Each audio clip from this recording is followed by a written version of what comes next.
ఆకలిగా ఉంది, కాస్త అన్నం పెట్టండి. పోపో, దారిన పోయే అందరికీ దానం చేస్తే నేను రేపు నీలాగే రోడ్డుమీద పడి అడుక్కోవాలి. ఆకలిగా ఉంది, కాస్త అన్నం పెట్టండి. అయ్యో, ఎప్పుడు తిన్నావో ఏమో. నీకేం కావాలో అది తీసుకో. రామయ్య, గోపన్న ఇద్దరూ ఒకే గ్రామంలో ఉంటారు. ఇద్దరికీ ఊర్లో చిన్న దుకాణముంది. చిన్న వ్యాపారం చేస్తున్నారు. రామయ్య మంచివాడు, శాంత స్వభావి, అందరితో ప్రేమగా ఉంటాడు. గోపన్నకి ఎంత వ్యాపారమున్నా రామయ్య మీద ఎప్పుడూ అసూయ ఉంటుంది. పక్కవారిలాగా నేను నిల్వచేసి ఉంచిన సరుకులు, నాసిరకం సరుకులు అమ్మను. న్యాయంగా ఉంటాను. ఆ రామయ్య దుకాణంలో అన్ని కల్తీ వస్తువులే అమ్ముతాడు. ఇలా ఎప్పుడూ రామయ్య గురించి చెడ్డగానే చెప్తాడు. ఈ సంవత్సరం మిరప పంట అందరూ వేశారు. దేవుడి దయవల్ల చాలా ఎక్కువగా పండింది. ఇదంతా నిల్వచేసి వచ్చే ఏడాది అమ్ముతాను. రామయ్య మిరప పంటని జాగ్రత్తగా నిల్వచేశాడు. ఆ ఏడు వర్షాలు పడకపోవడం వల్ల మిరపకు రేటు పెరిగింది. రామయ్యకి చాలా లాభమొచ్చింది.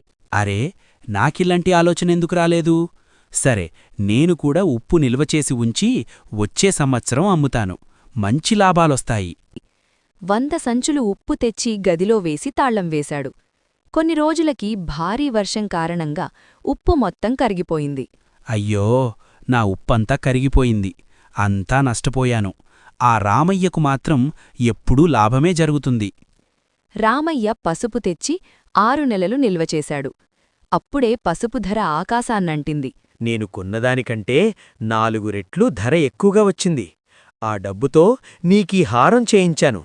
ఆ విషయం తెలుసుకున్న గోపన్న భార్య, అందరి భర్తలు వ్యాపారంలో మంచి లాభలతో వాళ్ల భార్యలకు నగలు కొంటున్నారు.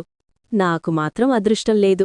భార్య ఏడుపు చూడలేక గోపన్న ఉల్లిగడ్డ తెచ్చి ఒక గదిలో వేశాడు.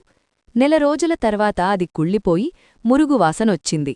ఈ వాసన భరించలేకపోతున్నాను. ఉల్లిగడ్డ మొత్తం పారబోసి గదంతా శుభ్రంచేశాడు. రామయ్య తొడ కోసుకుంటే గోపన్న మెడ కోసుకుంటాడు అంటూ ఊర్లో వాళ్లందరూ అతండి ఎగతాళి చేశారు. అందుకే ఎదుటివారిని చూసి ఏడవద్దు.